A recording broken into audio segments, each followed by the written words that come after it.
Also in the front row, and then two in the next two rows. Okay. Yep. In the burning of those tyres and things like that, for a lot of tyres, what about the pollution that comes off that into the atmosphere? How is that controlled or managed? So I'm really glad you asked that question. So the first thing to understand is that we're actually not burning tyres. I always like to sort of make that point that that's exactly where we didn't want to do what conventionally people do with stockpiles of old tyres. And you're absolutely right. If you're sitting there and burning tyres, there's a massive source of pollution. And this is where the new science has come in. What we've actually shown that by the time you inject those tyres, you probably saw in the video that we were injecting shredded material into the heart of the furnace where the temperatures are getting up to 1500 degrees Celsius and beyond. And what happens at those very high temperatures is that all of those long chain molecules that are there, whether it's tyres or plastics, you break them down to the very basic elements. So to give you an example, the kinds of elements and the gases we produce are things like hydrogen. So indeed, you completely bypass what would happen under normal burning conditions, and you actually create this immensely clean gas sources like hydrogen and CO. So you might say, okay, well, what happens is that then the hydrogen acts as a reductant. It converts iron oxide into a metallic output, and that metallic output is in fact steel. So what you're really doing is you're completely bypassing some of the stages where the nasty gases and the toxins are produced by actually controlling the rate at which the chemical reactions are occurring. And that's where the combination of science and engineering has to come in, that you've got to understand at what temperatures and under what conditions you can completely bypass what might be considered to be a problem into something that will actually give you quite valuable elements. So to give you an example, in some of these types of products, you actually have a lot higher level of hydrogen, like tires has about 7 to 8% hydrogen, polyethylene plastic has 15% hydrogen, a lot higher level of hydrogen compared to coal. And indeed, it's because of the presence of some of these clean elements and therefore production of hydrogen gas that you actually get much better productivity and much better efficiencies out of these types of furnaces. There you are. Yeah. Clever. Who is next? Who's got the microphone? Who had the microphone next? Yes, this gentleman on the end there. Somebody give that fellow a microphone, please.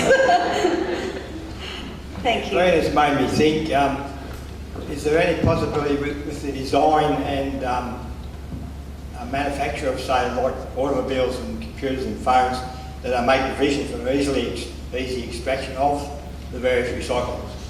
Has that been taken into account, or? No, again, a very good question. And indeed, we've got to start to think about, when we're talking about a lot of these issues, traditionally the problem has been we've never talked about how we design it. So there's that upfront design strategy we've got to think about as to how we develop products in the first place, so that end of life recycling becomes a lot easier. And that's where part of the interesting sort of mix is. And so indeed, it is very important that scientists and engineers do work with designers so that we all come together to understand the full life cycle of these types of products, because it keeps coming back to the point that Rob was making. We've got, finite resources. We can't sort of keep saying, right, we'll just go and get a new bit of, metal there or whatever. So we've got to think about it all from the point of view of its complete life cycle. Whether we bring it back to life in that same form or a completely different form is about how you then think about the design stage, the use, and then the end of life reform as well at the same time, right at the very beginning. Yeah, Rob and Anna, would you like to comment? Yeah. There's an important issue here too about legislative support.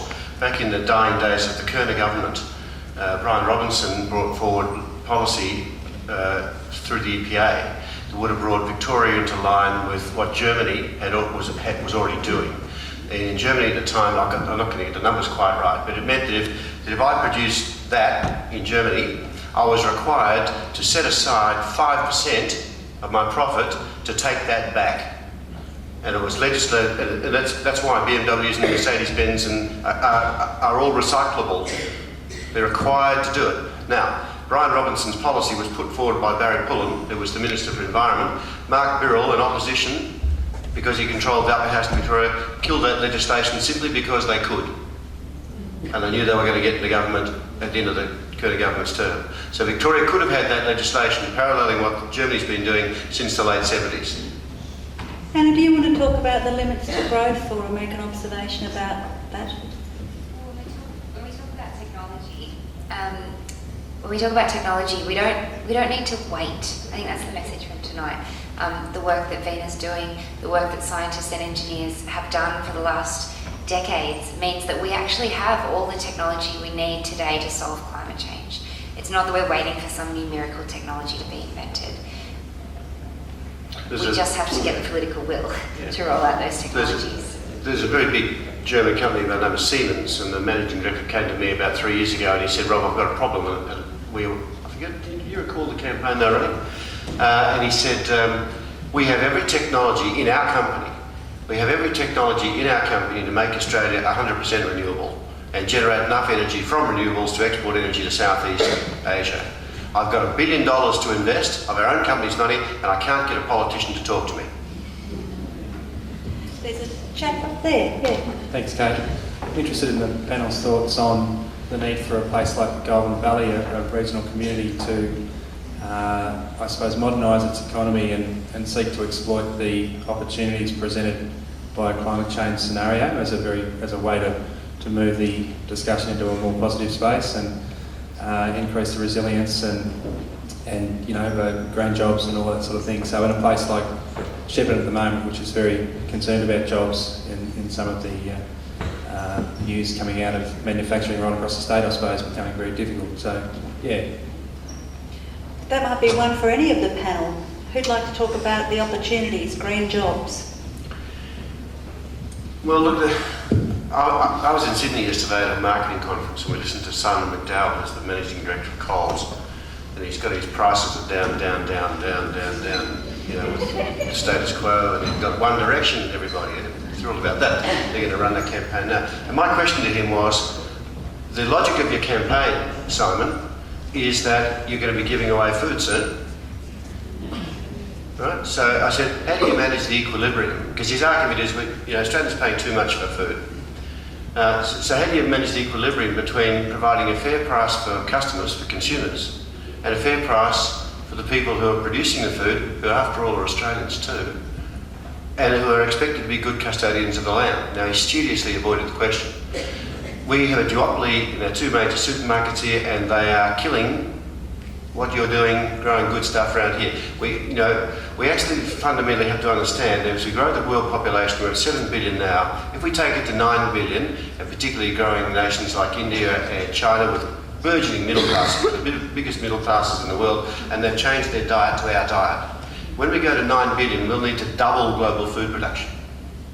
So to have a situation where there are fruit trees being pulled out of the ground in Shepparton is just deplorable, and we need to really think seriously about that as a nation, and we need to understand that we need to give a valuable return to growers of anything. I mean, the deplorable response from the bloke who runs Coles was, well, if you take milk, for example, he says, our view is that if we sell more milk, the growers will make more money. Now, his economics, he's an advertising man, right? So we actually have to boycott them. Go somewhere else. Do that as And don't pick up on your question about green jobs, but Rob did say that there's 23,000 jobs in the green economy that have been created in recent times, and it may be that Anna wants to make an observation about what she's seeing with young people and their job potential. Yeah. Anna?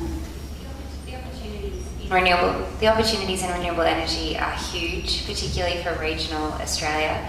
Even looking at my uncle's farm, I mean, he now has solar on that and is generating some return from that. But you look at other parts of regional Victoria and what they're doing with wind, and I think that actually we live in the sunniest and one of the windiest countries in the world, and that's where our future is. We have to think past the mining boom and what is our next boom. It's got to be the renewable energy boom, which is really fantastic for young people, particularly if they want to go into manufacturing or into engineering or those things that require getting a great education and then putting those skills to use. There are 130 moving parts in a wind turbine and a lot more parts that aren't moving. That's a lot of manufacturing jobs in Australia, but we can only do it if we actually start now, because we're going to be overtaken by other countries who are far, far ahead of us in developing these technologies.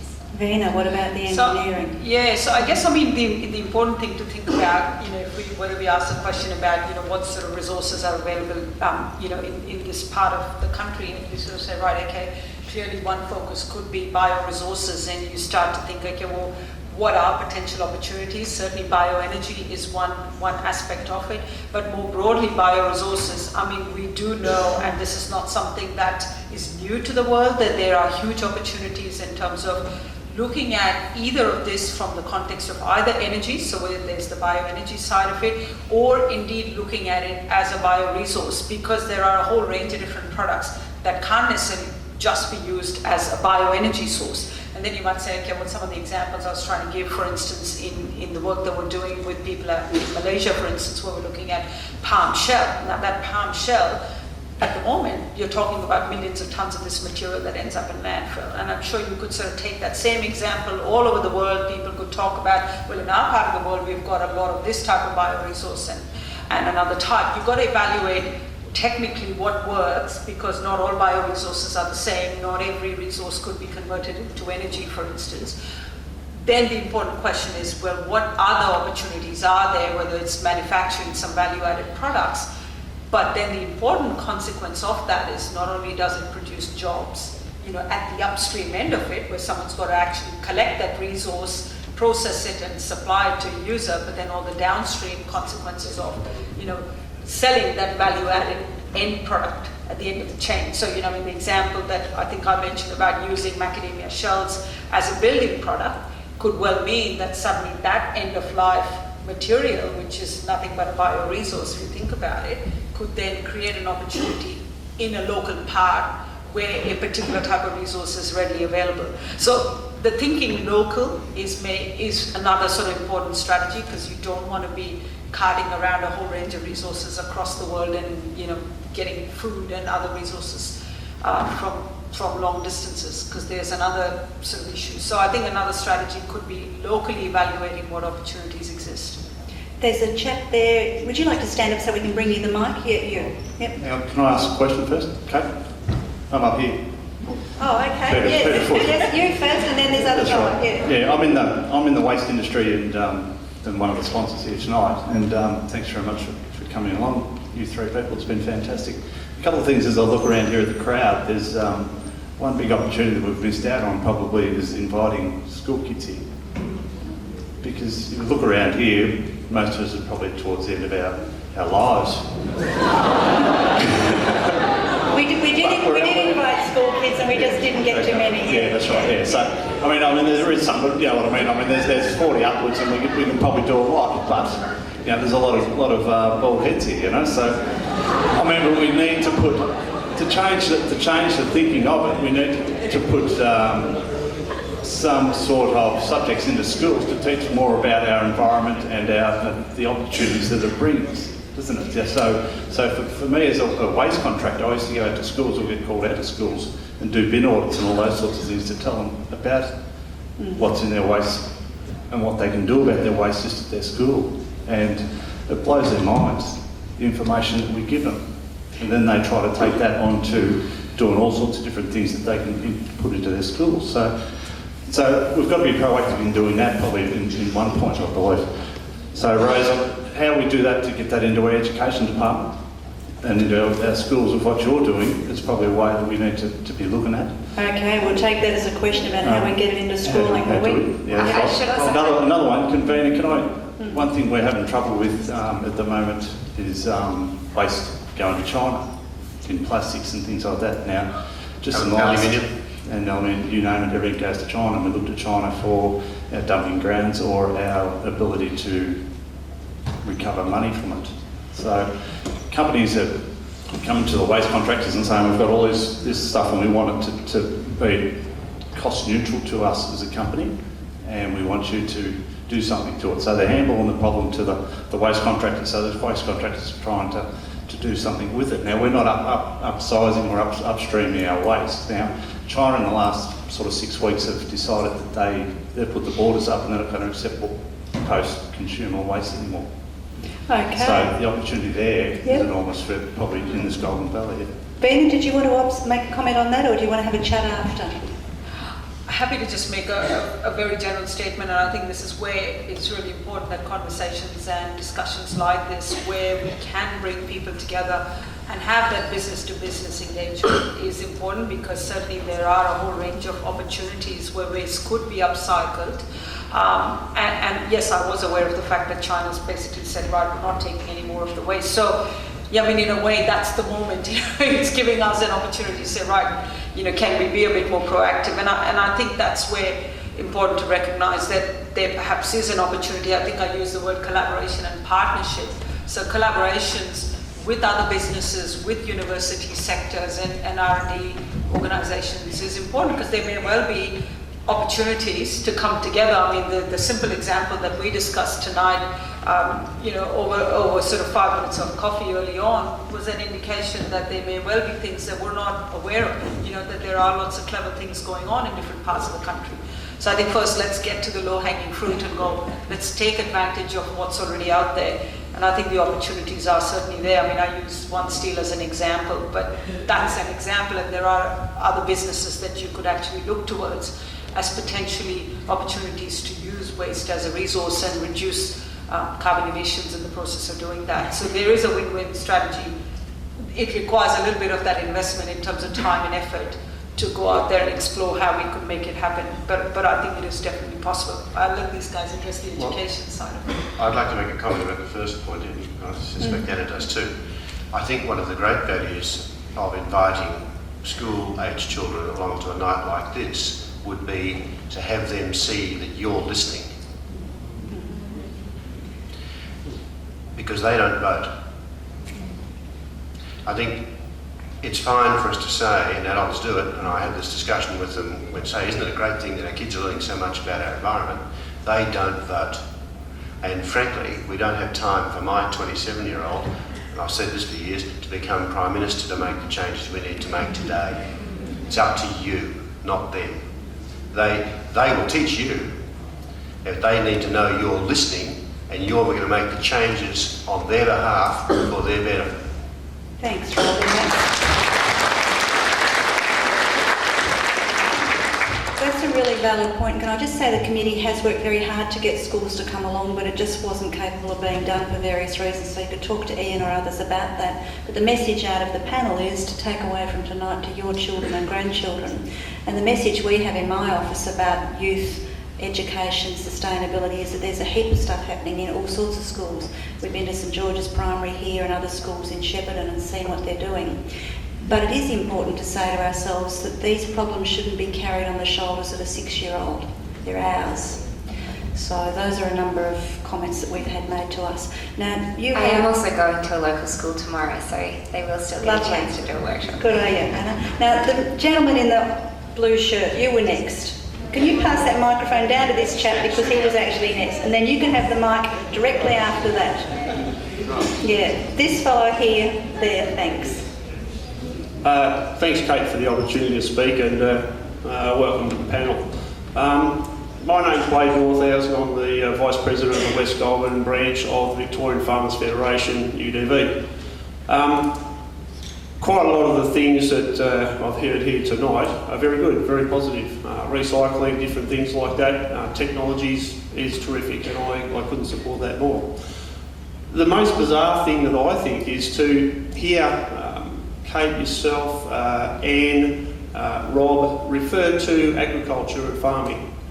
I'm a bit confused because the panel and the speakers refer to agriculture and farming in a good way, in a supportive way. However, the fact of the matter is that particularly in this region here, under the banner of environmental whatever, we have seen the destruction of so much of our farming land around here. So many of the industries, so many jobs have just been wiped off the face of the earth chasing unrealistic and ridiculous environmental policies. Now, I'm at a bit of a loss to understand how. You better tell us what they are. Yeah, quite simple. Well, a couple just quickly. The Murray-Darling Basin Plan, the carbon tax that we've been dealt with. So look, those are a couple of things straight away. Okay, well, we'll take those as a comment from you, and can I just observe that Minister Walsh signed off on the Murray-Darling Basin Plan today, so that's a National Party rep for this region, or for Swan Hill, or for that region, signing off on the plan. So you also disagree with the carbon tax or carbon price. We'll take that as an observation as well. There's any number of agriculturalists who take the view that environmental policies are good for ecosystem services, they're good for shelter belts, they're good for producing good agricultural outcomes, and they're really embarked on it, and they're using the incentives that are made available through things like bush tender, etc. So we'll take that as a comment, and we'll move on to the next. Thanks. Thank you. Rob, I've heard you present before, and it's always really informative, and I like the style. You seem to be a bit crankier tonight than I'm getting older. I just wondered whether you're just getting impatient, whether you're trying to shock the regional audience. But I just wonder, when do you think there'll be a point in time where we stop engaging with the climate sceptics? And who are you crankiest with? Is it with government, with the sleepy population, or is it with the sceptics? No, I think first I didn't come to shock the audience. I haven't had a conversation with Anna, but I've had it with Amanda, that just because I'm old, we were doing similar sorts of things back when we were their age, so I've been doing it for too long maybe, and we haven't seen it. Well, and in fact, the other point I'm making is when things that I learned about as an undergraduate at university, the global environmental problems, I was in the tail end of the first environment revolution, with the exception, we've actually now got global legislation to, in 200 years or thereabouts, repair the hole in the ozone layer. All of the problems that I learned about as an undergraduate in the early 70s are worse today than they were then. Every single one of them. So we're not doing it very well. I'm actually having to learn and read a lot of stuff about economics, because that's the problem in my mind now, which was my tag-in comment. This pursuit of perpetual growth is just ridiculous on a finite planet with ecological limits. So I didn't come here to shock anybody. I think I won't single out parliamentarians, and I won't particularly single out some sections of the media I should single out, because I'm terribly frustrated with them, because I just don't know what that agenda is. I just don't understand that agenda, because Rupert Murdoch, for example, is offsetting his entire company planting trees in China. So I don't understand, and we know that 92% or 3% of News Limited employees support that program and believe that climate change is human induced. It's the senior management that don't. So in other words, they're not even responding to their own staff. It's really very, very weird. I think that probably it's the inertia in Australia. I think we're not good at standing up and jumping up and down and thumping the table about the things that matter. I noticed I actually went and made sure I could remember the quote. Anna's video at the beginning had a picture of Martin Luther King. And I have a t-shirt at home, which is a Martin Luther King quote that says, "Our lives begin to end." I actually got it. Our lives begin to end the day we become silent about the things that matter. And we just have to. I mean, my dear old mum was a phys ed teacher, and she retired at 65 or whatever, and she rang me, and it was at the time of the Gordon Below Franklin, and I was getting a bit involved in that. And she said, Robert, well, she calls me Robert, but she's serious, and she got her superannuation, and she said, I've voted Liberal all her life, and she says, this river, it's important, isn't it? And I said, what are you on about, Mark? She says, well, I think I'm going to vote Labor. I want to save that river. You could have knocked me over with a feather. But she'd worked out that was the most important thing in her life, and that was a lifetime decision. That the rubbish, we'll go into a federal election, and we'll spend the last 6 weeks, 4 weeks, people will be ringing up the radio stations, arguing, people that can't balance their monthly bank card accounts, arguing about the condition of the national accounts. $2 trillion economy. It's ludicrous. And we let ourselves get sucked into that debate every time about which party's going to have the better economic policy, and they're identical for all intents and purposes. And the things that matter we don't discuss, and we let our media get away with it. So probably the media.